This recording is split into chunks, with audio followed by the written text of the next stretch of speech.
Hello વિદ્યાર્થી મિત્રો, અત્યાર સુધી જીકે એમસીક્યુ સિરીઝમાં ઘણા બધા એમસીક્યુ જોઈ ગયા. આજે આપણે બીજા નવા એમસીક્યુ જોઈશું, જે આવનારી દરેક એક્ઝામમાં પૂછાય તેવા પ્રશ્નો હશે. તો આ પીપીટીમાં આગળની પરીક્ષામાં પૂછાઈ ગયેલા એટલે કે ટીવાયએસઓમાં પૂછાઈ ગયેલા પ્રશ્નો છે, જેમાં આપણે પાર્ટ 1 જોઈ ગયા. આજે પાર્ટ 2 છે. તો શરૂ કરીએ આજના એમસીક્યુ, જેમાં પ્રથમ પ્રશ્ન છે, હડપ્પન સભ્યતા દરમિયાન ખેડેલા ખેતરના પુરાવા ક્યાંથી મળી આવેલા છે? તો એનો જવાબ થશે કાલીબંગન, જે હાલમાં રાજસ્થાનમાં આવેલું છે. આગળનો પ્રશ્ન જોઈશું. નીચેના વાક્યો ચકાસો. જેમાં પ્રથમ વાક્ય છે, ઈસવીસન 1151માં શિહાબુદ્દીન ગોરીએ પંજાબમાં પોતાનું આધિપત્ય સ્થાપવા પૃથ્વીરાજ ચૌહાણ સાથે યુદ્ધ કર્યું. આ યુદ્ધનું નામ તરાઈનું પ્રથમ યુદ્ધ તરીકે જાણીતું છે. તો આ વિધાન સાચું છે. બીજું વિધાન જોઈએ. ઇલ્તુમિશે પોતાની રાજધાની લાહોરથી દિલ્હી ફેરવી હતી. તેણે કુતુબુદ્દીન એબકે શરૂ કરેલ કુતુબ મિનારનું કામ પૂર્ણ કરાવેલ હતું. આ વિધાન પણ સાચું છે. તો જવાબ આવશે એ. આગળનો પ્રશ્ન જોઈશું.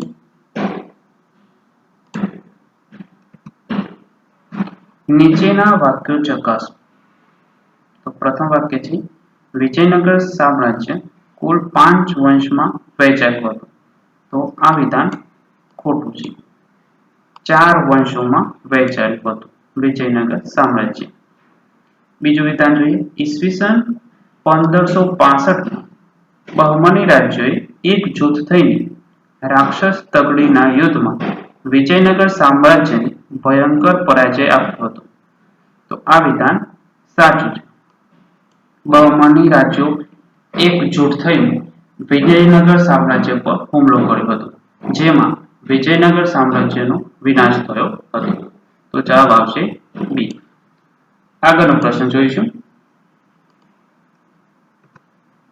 નીચેના પૈકી કયા વાક્યો યોગ્ય છે? 3 યુદ્ધ આપેલા છે. કોની સામે કોનું યુદ્ધ થયું હતું? તો પ્રથમ છે પ્રથમ પાણીપતનું યુદ્ધ, જેમાં લોદી અને બાબર વચ્ચે થયું હતું. તો આ સાચું છે વિધાન. બીજું વિધાન જોઈએ. બીજું પાણીપતનું યુદ્ધ, જે હેમુ અને શેરશાહ સૂરી વચ્ચે થયું હતું. તો આ વિધાન ખોટું છે. હેમુ અને અકબર આવે બીજો પાણીપતના યુદ્ધમાં. ત્રીજું જોઈએ. ત્રીજું પાણીપતનું યુદ્ધ મરાઠા અને અફઘાનિસ્તાનનો રાજા દુરાની વચ્ચે થયું હતું. તો આ વિધાન સાચું છે. તો જવાબ આવશે 1 અને 2. આગળનો પ્રશ્ન જોઈશું. બ્રિટિશ મહેસૂલ પદ્ધતિ માટે નીચેના વાક્યો ચકાસો. 3 પ્રકારની મહેસૂલ પદ્ધતિ બ્રિટિશરો દ્વારા ભારતમાં લાગુ કરવામાં આવી હતી. જેમાં પ્રથમ વાક્ય છે, કોર્નવોલિસે મહેસૂલ વ્યવસ્થા કાયમી જમાબંધી હતી. કોર્નવોલિસે કાયમી જમાબંધી દાખલ કરી હતી. તો આ વિધાન સાચું છે. બીજું વિધાન જોઈએ. થોમસ મોનરો જે સુધારકોએ રૈયતવાળી પદ્ધતિ દાખલ કરી હતી. આ વિધાન સાચું છે. ત્રીજું, મહાલવાડી પદ્ધતિ એ જમીનદારી પ્રથાનું સુધારેલ સ્વરૂપ હતું. આ વિધાન સાચું છે. તો 3 એ 3 વિધાન સાચા છે. આગળનો પ્રશ્ન જોઈશું. રોજડી એ સિંધુ ખીણની સંસ્કૃતિ સાથે જોડાયેલ સ્થળ કયા રાજ્યમાં આવેલ છે? તો આ રોજડી સ્થળ એ ગુજરાતમાં આવેલું છે. આગળનો પ્રશ્ન જોઈશું. ગિરનાર પર્વત ઉપર 14 શિલાલેખ છે તે કોના દ્વારા બનાવવામાં આવેલ છે? તો આનો જવાબ થશે અશોક. અશોક દ્વારા ગિરનારની તળેટીમાં 14 શિલાલેખ લખવામાં આવેલ હતા. આગળનો પ્રશ્ન જોઈશું. જૂનાગઢ જિલ્લામાં આવેલ સુદર્શન તળાવનું નિર્માણ કોણે કરાવેલ હતું? તો એનો જવાબ થશે ચંદ્રગુપ્ત મૌર્ય. આગળનો પ્રશ્ન જોઈશું. પલ્લવોની રાજધાનીનું નામ શું હતું? તો પલ્લવોની રાજધાની કાંચીપુરમ. આગળનો પ્રશ્ન જોઈશું.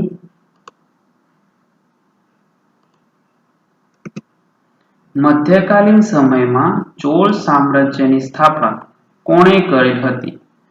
તો એનો જવાબ થશે વિજયાલય પ્રથમ.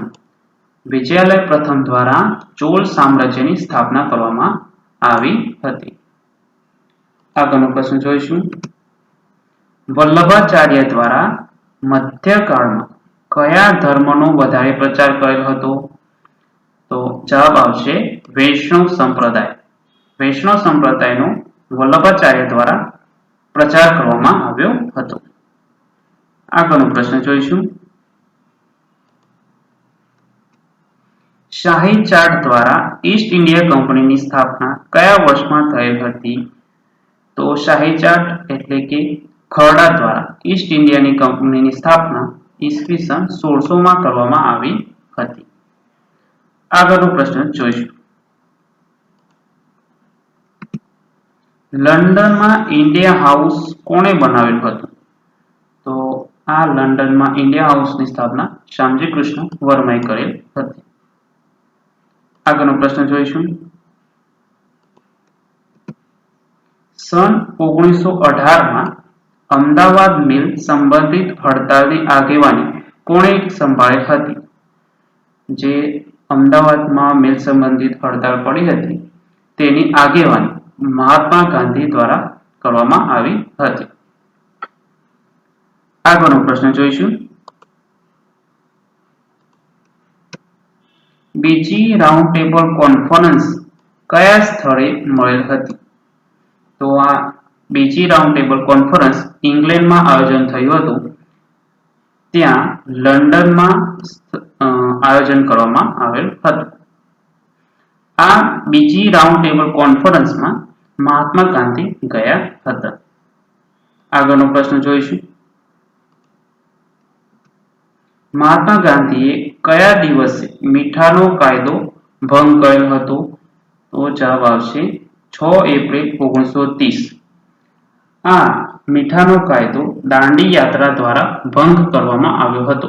દાંડી યાત્રાની શરૂઆત 12 માર્ચ 1930માં થઈ હતી અને 6 એપ્રિલ 1930માં પૂર્ણ થઈ હતી. આગળનો પ્રશ્ન જોઈશું. સરદાર વલ્લભભાઈ પટેલે બોરસદ સત્યાગ્રહની આગેવાની કયા વર્ષમાં કરેલ હતી? તો એનો જવાબ થશે 1923 બોરસદ સત્યાગ્રહ. જ્યારે બારડોલી સત્યાગ્રહની આગેવાની 1928માં આગેવાની કરી હતી. આગળનો પ્રશ્ન જોઈશું. જૂનાગઢ રાજ્યનું ભારતમાં ક્યારે વિલીનીકરણ કરવામાં આવ્યું હતું? તો એનો જવાબ થશે 1948. આગળનો પ્રશ્ન જોઈશું. નીચેના વાક્યો ચકાસો. તો પ્રથમ વાક્ય છે હિન્દ મહાસાગરનો વધારે વિસ્તાર દક્ષિણ ગોળાર્ધમાં આવેલ છે. તો આ વિધાન સાચું છે. બીજું વિધાન જોઈએ. ઉત્તર વિષુવવૃત્તીય પ્રવાહ પશ્ચિમ તરફ વહે છે અને શિયાળામાં તેનો પ્રતિ પ્રવાહ પૂર્વ દિશામાં વહે છે. એ પણ વિધાન સાચું છે. ત્રીજું વિધાન જોઈએ. હિન્દ મહાસાગરની અસર ભારત ઉપર ઘણું મહત્વ ધરાવે છે કારણ કે ભારતની નીચે હિન્દ મહાસાગરની અસર ભારત પર ઘણું મહત્વ ધરાવે છે કારણ કે હિન્દ મહાસાગર એ ભારતની નીચે જ આવેલું, તો ત્રણેય વિધાન સાચા થશે. આગળનો પ્રશ્ન જોઈશું. બંદરોના મુખ્ય કેટલા પ્રકાર છે? તો 6 પ્રકાર છે. તો આ પ્રશ્નો દ્વારા તમને ઘણી બધી માહિતી મળી હશે. Thank you.